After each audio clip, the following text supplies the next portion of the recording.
I should allow you to introduce myself before I rolled in. But anyway, there are two cool examples. One is the way we use electricity is that when we wake up, it goes up in the morning, and it goes down a little bit during the middle of the day, and then it goes back up again at night during peak demand hours, and then down at night. And the reason that that's important is because electricity during those peak hours is very carbon intensive. Even if you have a lot of solar power, that's mostly in the middle of the day, and those peak hours of 6 and 7 p.m. are when the sun is starting to go down. Wind is useful, but it's primarily the most wind you get is in the middle of the night. And so what you have is this peak demand between the time you have the highest amount of solar and the highest amount of wind. And so what do we have to do? In Washington State, what we do is we use dams. But in most of the country, you don't do that. You either turn on natural gas or coal because you can flip on the switch. And so that electricity is very carbon intensive. We now have technologies, though, that allow you and give you an incentive to shift your demand outside of those peak hours. So we have smart thermostats like Ecobee or Nest. And in some places, and I think this is harder in Washington State, but in some places, utilities will actually give you a reward if you allow them to turn your thermostat up or down by a couple of degrees during those peak hours to reduce demand, to shift it so that you're not using your washer and dryer, you're not using your dishwasher, those sorts of very energy intensive things during that period. And that not only saves you money because that's the most expensive time and you get a reward, but it also reduces your carbon footprint. It is a win-win. 10 years ago, if I had asked people, how do you use electricity? It would have been very difficult for people to know. We now have technologies that can tell you literally up to the second how much electricity you're using. And the power of that is that we no longer have to rely on the utility commission or politicians to do that for us. We can do it for ourselves in a way that saves money and reduces CO2 emissions. Let me give you another example of the power of technology and how far it has gone. So in rural Africa, one of the biggest challenges that they have is access to water. And so the UN considers a woman walking 1 kilometer, just over half a mile, considers that water accessible. Think about walking a kilometer with 20 or more pounds of water. It's remarkable, okay? But they consider that accessible. So to try to deal with this, a number of NGOs and governments have installed water pumps. But what they find is that because nobody owns the water pumps, when the pumps break, there's nobody who knows how to fix it. And so the pumps can be broken for months at a time. And in fact, half of all water points are broken within 18 months. So how do you solve that? So a few people who worked for the United Nations and saw this created a water pump that is connected to the internet. And what they do is they give people a key fob like you would start your car, and you can put a little bit of money onto it. And basically for a penny a day, you go up to the water point, you turn on the water, it counts how much water you use, which encourages you to conserve. You take that water and you're done. And you can use it at any time, day or night. And instead of having to walk a kilometer and back, you can now get it in your village. And the beauty is because you're paying for it, there's now somebody in that area who is making money from that water point. So when it breaks, what do? They fix it. And the result is that pumps that had been broken for months were now fixed in a day. The other amazing benefit is that getting water from streams, is risky. There's waterborne illness. And so what happens when people get waterborne illness, what do? They buy plastic bags of water. Well, where does the plastic go? The other way to deal with it is that you can boil it. What happens? You see deforestation. You see trees cut down, people making charcoal so that they can boil the water. Just by putting in a simple internet-connected water pump and using technology, because people are used to paying with their phones, you've solved problems of plastic pollution, you've helped reduce deforestation, And you've empowered women who now have access to their water rather than having to walk back and forth these days. And the reason I give those two examples is that one is in the United States and one is in rural Africa. Think of the empowerment that we now have that we didn't have 10 and 20 years ago to make real environmental improvements. That we had to rely on governments to make these sorts of things because they were the only ones who had the ability to do things on a large enough scale. That's no longer true. And it's really remarkable, and I think that we need to start thinking of, have a mind change and a shift in how we think about environmental policy and take more into our own hands and use the tools that we have rather than hoping that politicians will do it. Because I can tell you after 20 years of working in public policy and in agencies, I'm constantly disappointed and frustrated at how slow the progress is in environmental policy. And I'm excited about the opportunity to do more things for ourselves and to use technology to magnify our impacts. And with that, I will stop and I will allow you to talk about what Avista is doing. Thank you, Todd. Well, good afternoon, everyone. Can you hear me okay? Thank you. My name is Bruce Howard. I head up environmental affairs for Avista, and I've been there about a little over 22 years. And though I look youthful, I had a 20-year career before that. And I also actually worked at a state agency. I worked at the Department of Ecology for 10 years in a variety of roles. So I've had, my environmental experience is spread between consulting firms, state agencies, and most, and the biggest chunk at Avista, our local utility. I wanted to touch on, I'll pick up on a couple things, and so you know, Todd and I have met once on a Zoom call for a short time, but so we didn't have a chance to coordinate a lot, but I think you'll hear some resonance, I hope, between these. And I also want to note that we're hoping that this becomes a discussion, that we've got time for that. We want to invite questions to either one of us on any topic, and so we're looking forward to hearing from you. And then we also want to prompt ideas for if you're here for tomorrow's session. The last session is looking for ideas for the future, so we'd love to hear those things as well. From my perspective, I wanted to touch on both how Avista's work supports individual efforts and what some of our corporate efforts are. On the individual basis or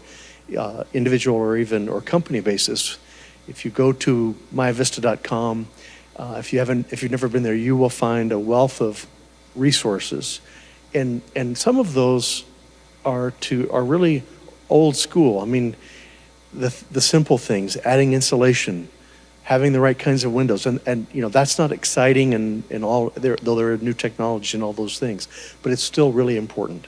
It's important that we are as efficient as possible. And over the last 40 years, our customers' collective effort has saved more than 300 megawatts, which is basically an entire new power plant, or two, depending on the scale, that would have been built otherwise, except for the good efficiency and conservation efforts that customers, both residential and business, have implemented. And there's still a lot of opportunity there that we never want to forget about. And that's really that's always option number one. Beyond that, on the energy side, I would say that there are more and more new technological opportunities as well, and some that Todd referred to. If you're an Avista customer, most likely you got a new meter on the side of your house within the last 18 months, a smart meter. And it's there to do just those kinds of things. It's to provide you the opportunity to know what your energy use is like and when your peak use is. So there's no surprises, so, hopefully at the end of the month when you get your Avista bill. But also, it's setting the stage for us to work for what I would call a neighbor helping neighbor approach, using the grid as the connectivity that will allow us to share and optimize resources together across the entire electric grid. And that, we're in the early days of that, but that could be things like time of use that Todd referred to. It could be in the future, if you have an electric vehicle and you have a battery pack, that you could be sending extra energy back. Some of you may have solar panels on your roof. If you had storage in your house, you may have extra energy to give back, or another form of backup for yourself. And there could be time of use efforts. I mean, last summer, if you were here in June, it was an extraordinary heat wave across the entire Northwest.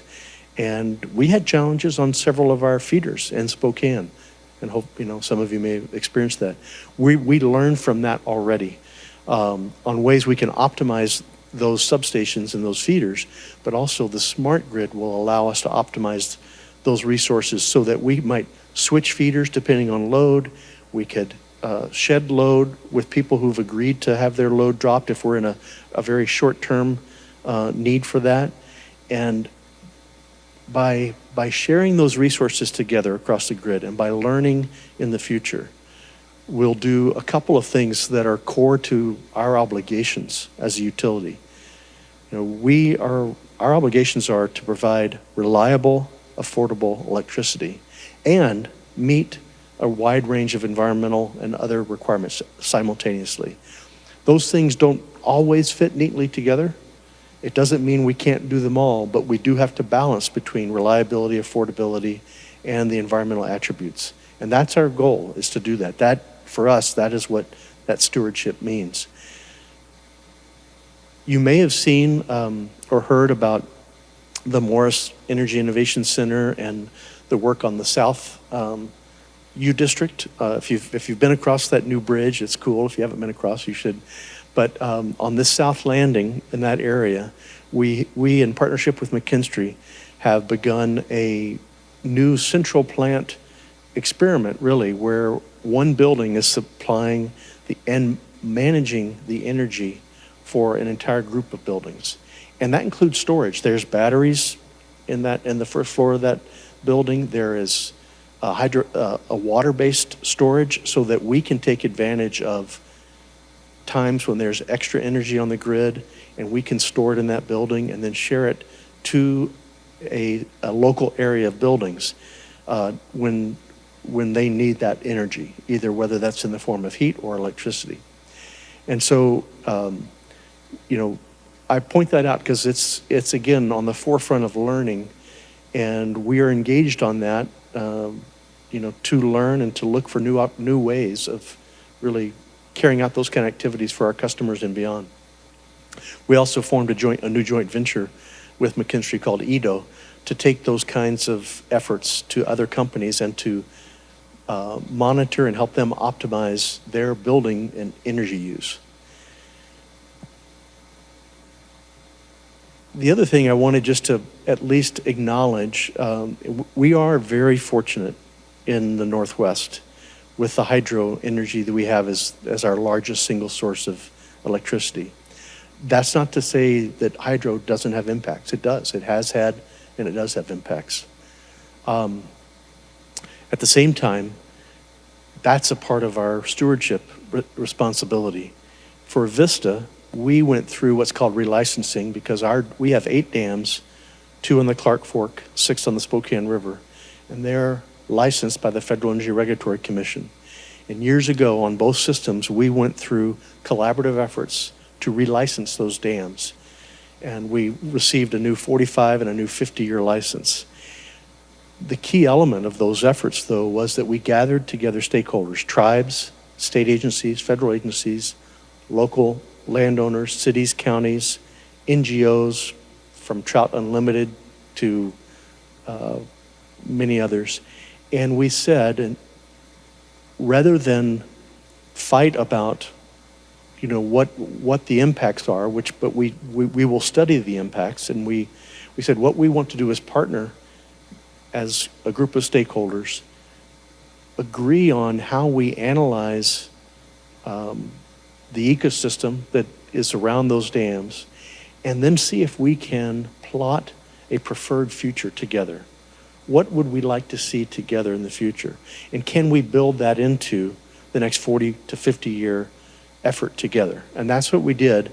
And to the credit of those stakeholders, we reached agreements. Now they're very different in the Clark Fork and the Spokane, but the key thing is that for 20 years in the Clark Fork and 12 years in the Spokane River, we have been implementing those licenses in partnership with agencies, tribes, and others, and learning a lot.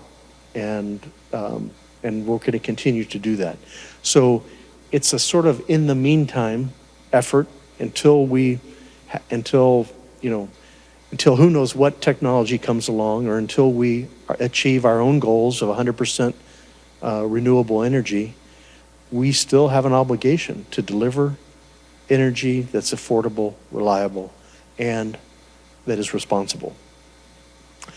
The last thing I would just mention that's a little bit of a throwaway, but to Todd's opening point, I mean, I've been in Spokane for 37 years, but I grew up in a big city, Houston, and the air quality when I grew up in Houston was pretty bad. And I think it's a testament to the efforts that were policy-based, what I call industrial environmental work, end of pipe, end of smokestack. We should have gratitude. That effort has largely been successful. I'm not saying it's done or finished, but the air quality across most of the United States and the water quality is better now than it was in the 1970s.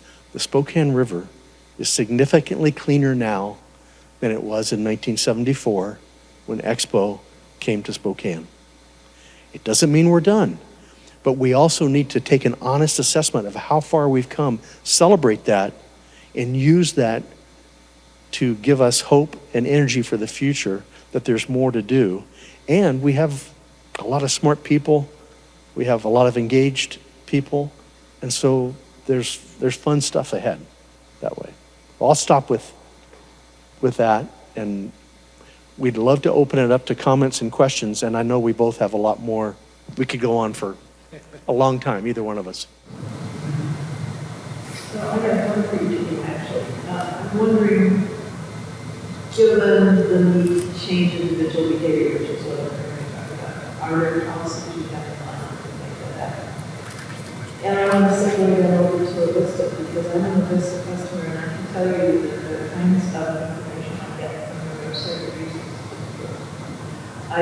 I was fortunate enough many years ago to do surveys of energy websites across the country, and there are other folks way better. So we can't use the information we get to actually manage our use. We get comparisons year to year of temperatures change, how much does that actually tell us? Not really sure, there's a little bit there. We can compare one day to another, but we peak times that we talk about, I don't see any information on that. I just checked, make sure the memory was good. I don't see it.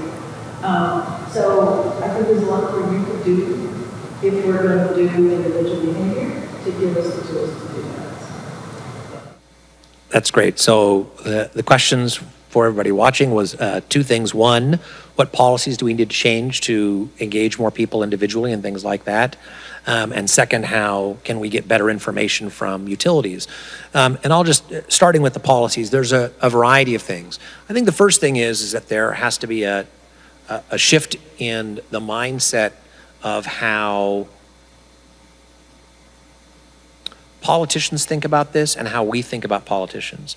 We tend to hold politicians accountable, when things don't go the way we want, rather than saying, what should I be doing? And politicians on their end tend to say things like, give me the power and I'll solve this, right? They want to appeal. And so there is this symbiotic relationship where we outsource our responsibility to politicians, and they kind of like that because it means that they have the authority to do it. And so the first thing is, I think we just need to change about how we think about that.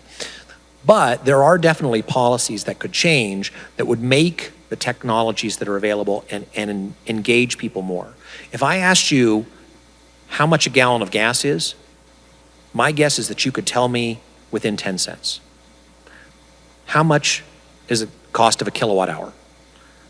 People would have a very difficult time. I mean, we would get numbers exactly. You said, what does that mean? Exactly. I don't know what a kilowatt hour is. I know what a gallon of gas is. So why do we know that? Because every street corner, we can see the gallon of gas. We don't see that with kilowatt hours. And so the system that was set up by regulators, because we don't have that information, is we're going to say how the rate structure for electricity works to protect consumers, because it's not fair for you if we have this very big increase in prices during the day when you don't have any access, when you don't have the ability to know what the cost is on a case-to-case basis, okay? So one of the policies is simply to have what are called time-of-day pricing. They have this in Texas, they have this in the UK, they have this in other places, in California, where as prices go up during peak hours, things like that, you can actually see it. And it gives you an incentive to shift your demand. And they've tried a number of things. Portland General Electric tried an experiment with people who had Nest thermostats. As I mentioned, turning their temperature up or down to save electricity and then giving you a small reward so that you could see it. In a regulated environment, there is a trade-off between time-of-day pricing and consumer protection. Because again, if you don't have that information and you get your bill and you're like, why did this cost so much? Because you didn't realize that you were using a lot of electricity during the peak hours of the day. So that, I think, you have to have that symbiosis between policy and technology. Now, there are things that you can use already. So I have in my electrical box a little thing called a Sense monitor. It's a little orange box, cost me about $300. You hook it up, and it syncs to my phone, and I can tell you at any instance what is on in my house, whether the microwave was on, whether the dryer was on, what lights were on, because it uses artificial intelligence to look at the electric signals and determine what I'm using. And I was able, and I'm an energy geek, and I was able to use that, and I realized, oh my God, my kitchen lights are using way more electricity than I ever would have imagined. I swapped them out for LEDs, and I basically paid for the monitor in a year. That's pretty incredible. That's a lot of electricity that even I, as somebody who's very attentive, didn't realize it. So those are the sorts of things, I think, the policies that we can change. I'll just add one last thing, an example, and then I'll let you talk, answer the question. In Texas, when we had the Texas energy crisis last year, when they had the blackouts, the difference between the day before when there was no blackout and on Valentine's Day, which ironically is the day when the blackout started, was an increase in demand of 10%. Demand hit an all-time winter high. If we had given people price signals or incentives to reduce their demand just 10%, we could have avoided the blackouts. That's amazing, right? It doesn't have to be 50, 80%. 10% would have made the difference. So I think there's lots of opportunities to do some really great things like that. Thanks. I'll follow up. So to repeat the question, in case anyone is watching, I won't repeat the whole thing because don't want to look too bad. But your point was that the information on our website isn't really, doesn't give you the kind of information you need to take action, really. Now, I agree. The information that's there is very general. And even when you go into your own account, you're looking back and you're looking at sort of, it's just general information. Totally agree. We are, the smart meters are pretty new, and we are in a pilot project right now to do exactly what Todd just described. He went and bought something for his meter to do. And so our plan is to roll that out to customers. We're still learning. I mean, we have a lot to learn from what we can gain with that intelligence on the meter. And then it's a whole nother thing to start to talk to our customers about, do you want to give us permission to go on the other side of your meter? So that if we need to turn your refrigerator, that's a bad example. If we need to turn your air conditioner up 2 degrees for 2 hours, and we'll pay you to do that, so are you willing to do that to help your neighbor? That's where we're headed. But we are still applying that intelligence right now. So, but I totally agree. It's not there yet, and we have a ways to go. But what we want to do is, we don't want folks to go out and buy third-party devices. We'd rather provide that ourselves.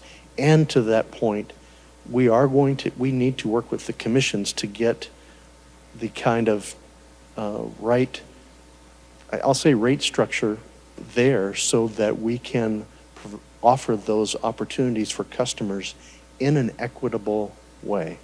And we also have to address that broader equity issue for those who may not be able to opt in or may not have those choices. So famous renters. Yeah. So I don't know how much control they would have. Yep. About that stuff, or how comfortable they would feel if they're temporary anyway, or how they think of themselves as temporary. So I don't know if we have plans to address that. But I do notice that my bill, I'm using less this year than I did last year, and I already got more than I paid last year. So that's interesting.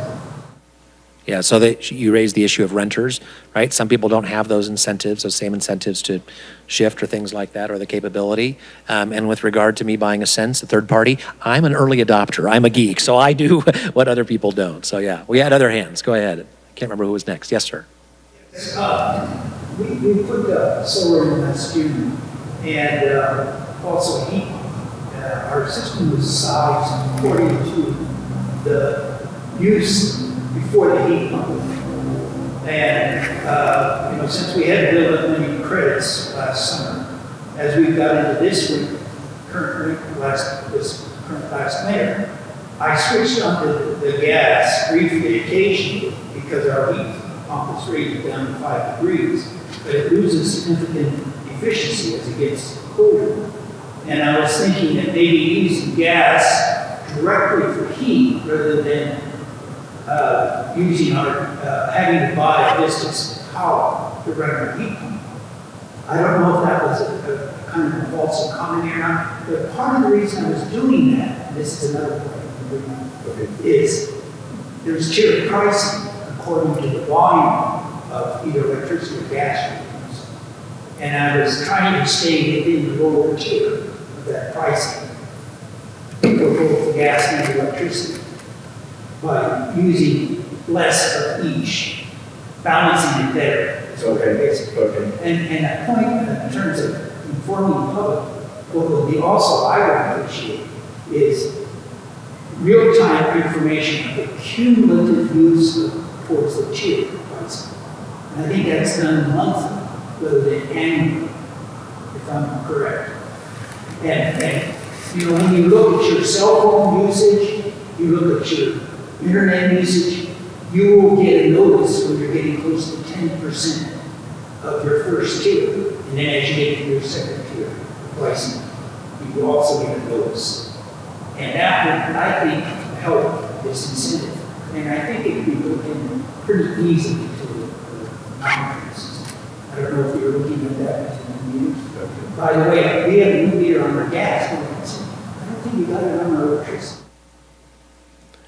Okay, well, when we follow up, give me your address and I'll try to, and name if you don't, and I'm happy to look up and get back to you on that. So to summarize a little, I mean, you brought up a number of issues related to you added solar panels and you also added a heat pump, and you're looking at, this is again for an audience in case, and they are recording this, but you're looking at that, at the kind of information that can help you balance your use in a way that optimizes your situation and cost. Yeah, absolutely. I was actually on a call with a solar provider right before I came over here because we're looking at adding panels to our house, and I learned about the system things I didn't know, but to your point, I would say that. I think, I mean, there are alerts that we can set up now, but I don't know if they're staged to the tiers as you expressed. But we'll follow up on that. But it's a great idea if it's not. That again, all that information should be transparent and by choice, right? Some customers really don't want to mess with it. Other folks really want to get into the details, and the goal is that everyone should get the information that's useful to them, so they can make the choices they want to make. That's the goal for us too. So at whatever level of granularity. To the point you mentioned about your heat pump and versus using gas, separate from the pricing issue, I will say that it's an issue that we're looking at, and I know many customers are. Direct use of natural gas for heating in our climate is extremely efficient. If you have a new a new furnace or boiler. I mean, it can be 95% efficient. We have one of the most efficient natural gas electrical generation stations in the United States at Coyote Springs down in Boardman, Oregon. And still at best, it's at maybe 45% efficient before it sends the electricity to Spokane. And so, yes.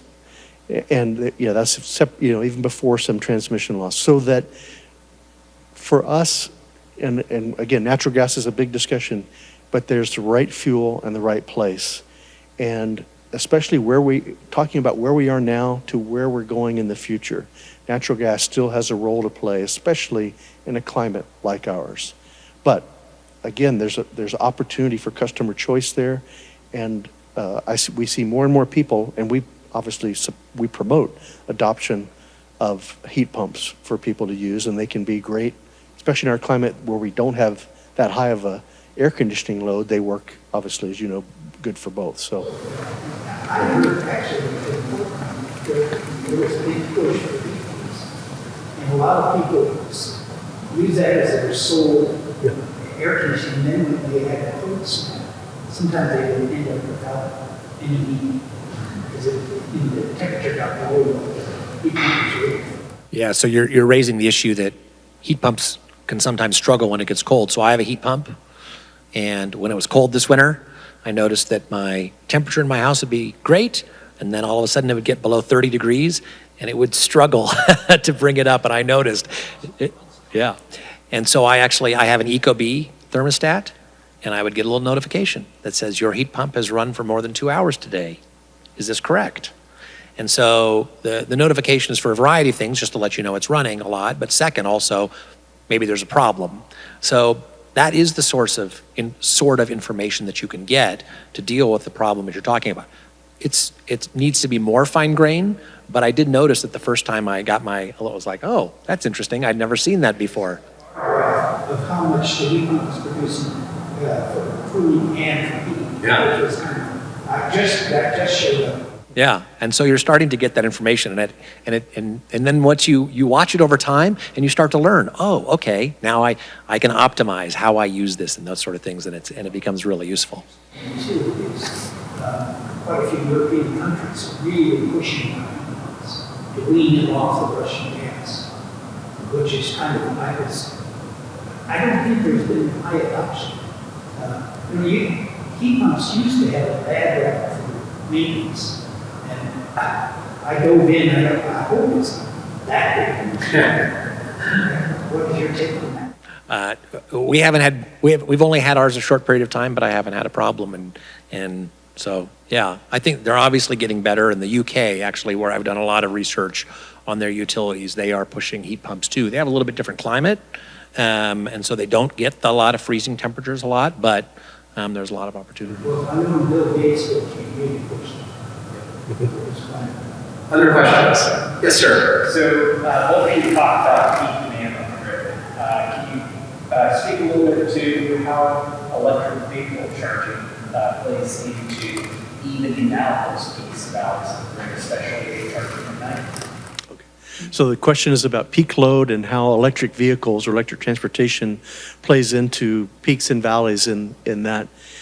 And actually, one of our audience members probably knows more than I do. I recognize who's an electric transportation expert. But it is, I will say that at this stage, we can't see a lot of impact at this stage of adoption. But it's an issue that we're looking ahead to and trying to plan for. We do think that electric transportation, and so it's beyond just cars and trucks, but will end up being a more significant part of that load. And I think part of the idea is, can we encourage charging at off-peak hours? So whether that, again, it's not in place now, but whether that could be preferential rates for charging at nighttime hours.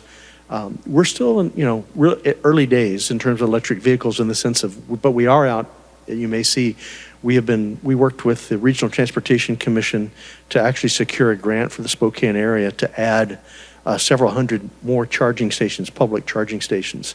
And we've been adding some ourselves, as well as adopting electric vehicles for Avista's fleet itself too. So it's definitely a feature there, and I think the goal is that it can be part of the solution,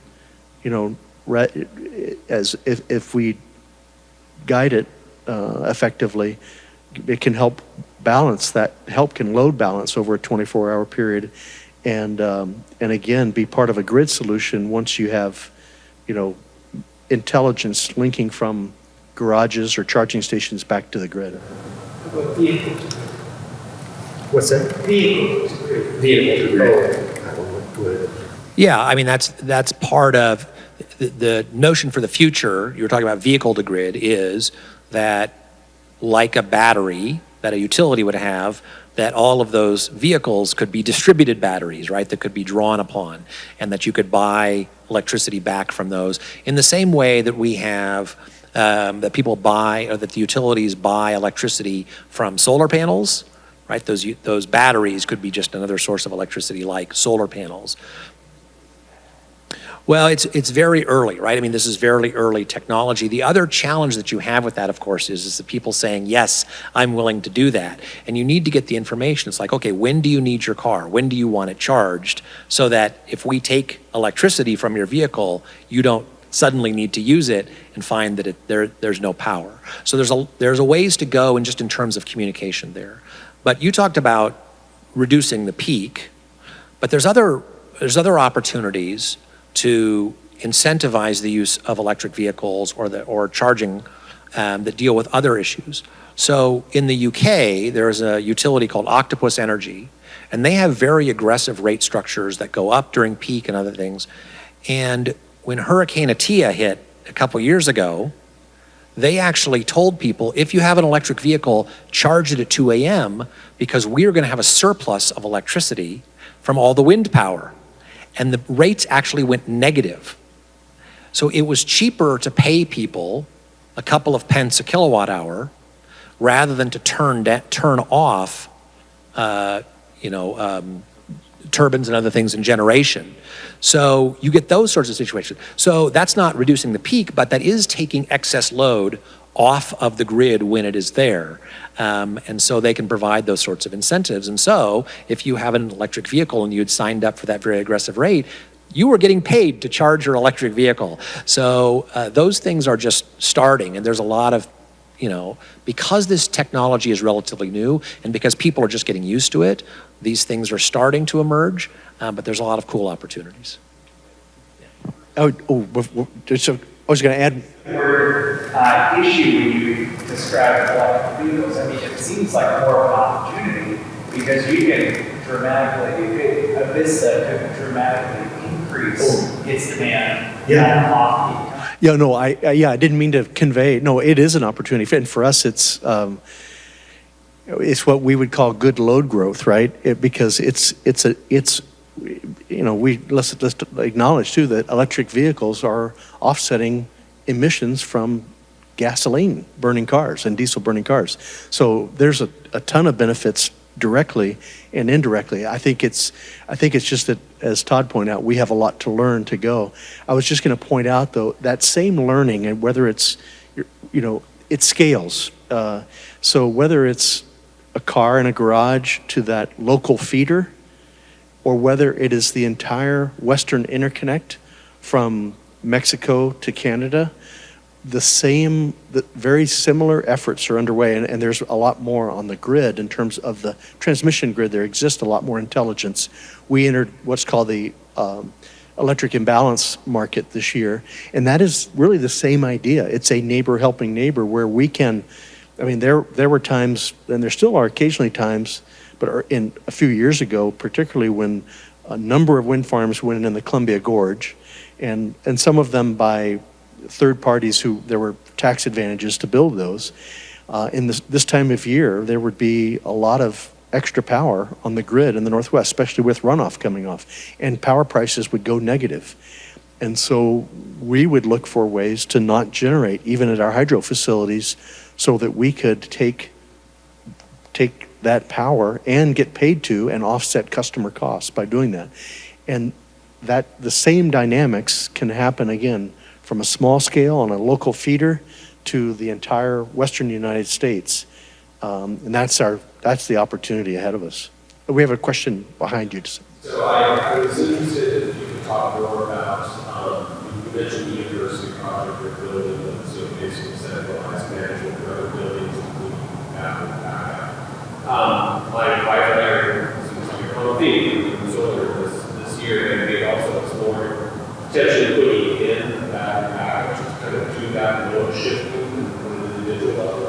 But it ended up costing like 50% more. I mean, just, and maybe in 4 years or 5 years, it was possible to a point where it would make sense. But I'm kind of curious about that project. Is the intention to kind of use that as a model and maybe have more neighborhood type of facilities or centralized community facilities where, you could be using the excess power that's being generated in the neighborhood and provide it back, to the community.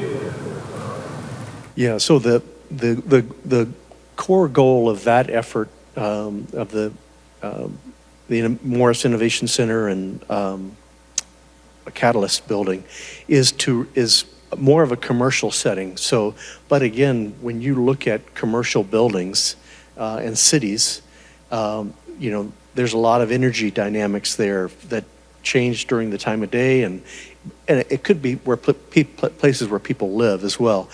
But the technology that's there is really, at this stage, about learning what can be done and how we can optimize a central plant with that array of new technologies for a block of pretty dense buildings. So again, whether it's commercial or residential or even industrial.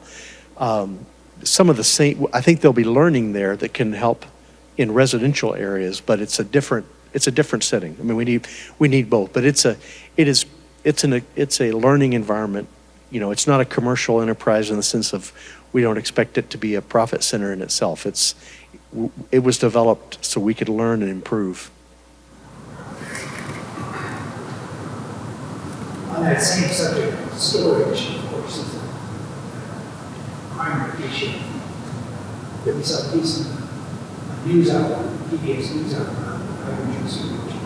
And of course, Tesla gets a lot of news about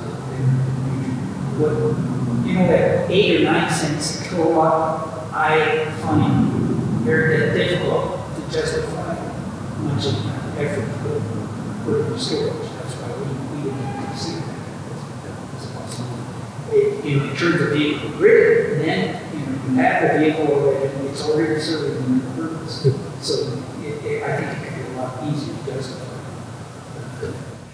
Well, in a couple, someone else mentioned too, adding the battery cost was just not going to pay off for a home. Battery, people have been working on to crack the battery nut for a long time. We had a 2 megawatt, grid scale battery project down in Pullman that was a cooperative effort with WSU and with P&L and others. And we, there's some neat companies even in Washington State looking at, it was a vanadium flow battery. There's a lot of smart people working on batteries. That's the good news. It's, the tough thing is they're still expensive and there's still a lot to go. So I think you're right, but there will be early adopters who will grab onto them because they want to see how it works. And that's how it happens, right? People want to try and learn, but I'm confident that we're going to see ongoing improvements in storage, battery storage that can help, the larger scale. Well, the PBS piece was on hydrogen. Is that making? I'll come back to that after. Yeah, my only comment is that Vanadium Flow would be a cool name for a rock band.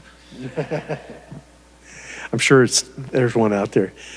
So regarding hydrogen, there is a lot of work on hydrogen really in the EU and the United States. We're like others looking at it. I mean, we're a small utility actually, even though in Spokane we're sort of a large company, but for investor-owned utilities, we're one of the smallest in the United States. But we are looking at hydrogen largely in the context of well, two different ways, but one is in the context of, in our natural gas system, we're also committed to reducing the carbon emissions with natural gas. And so, hydrogen, there's an opportunity to blend hydrogen potentially. There's obviously an opportunity to make hydrogen from excess renewable power when there's extra wind or solar on the system or hydro. And there are folks looking at, experimental projects that way too. And that hydrogen could be then used either in the natural gas system potentially or in electricity generation. So it is, there's people looking at it in Washington State, including us. And the current equipment, members switch to hydrogen, they're using. I mean, you go from fossil fuel, to natural gas. In terms of a turbine, electrical generation, you can burn hydrogen. You can't not sure how much you can blend. We're not really sure how much you really can blend in with methane at an existing facility, and you really aren't going to go back and forth. So part of the challenge with hydrogen is that we can springboard off the natural gas infrastructure towards hydrogen, but you're not going to go back and forth. And so, there'll be some places where hydrogen infrastructure probably develops on its own, most likely in places where there's going to be cheap or free hydrogen available due to other sources. But that's part of the challenge. But you can burn hydrogen in turbines. There are designs you can do that. We have about a few minutes left. Do you want to wrap up? Okay. Thanks for checking the time. So, I don't have any wrap up really, other than to say, one, I really appreciate this is an interested group in these topics, and this will help as a utility. We love having customers who want to push us along and ask great questions and challenges. So, follow up with me. I'm happy to, if there's some follow up I owe to you, please leave me your name and number, and I'm happy to connect someone with you. And then maybe as we follow up too, if there's questions that you want us to capture and pass along for tomorrow, or that you might bring to the broader group tomorrow about the bigger issues of the conference, we'd love to hear those. Yeah, and I'll just finish with this to say, I think that there is a real opportunity to shift how we address the new types of environmental problems we have. And like I said, it involves a mindset. And we can't rely on people the few people who are super interested like me, the early adopters and you here. We have to make it easier and easier, and technology is doing that and opening up new opportunities.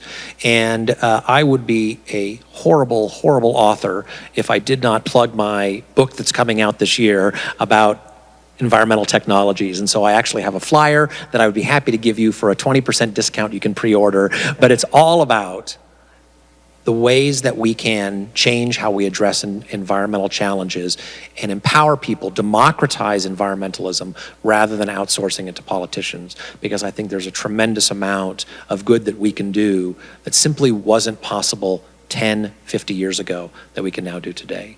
And with that, I think we'll finish up, and we'll stick around and are happy to answer any questions.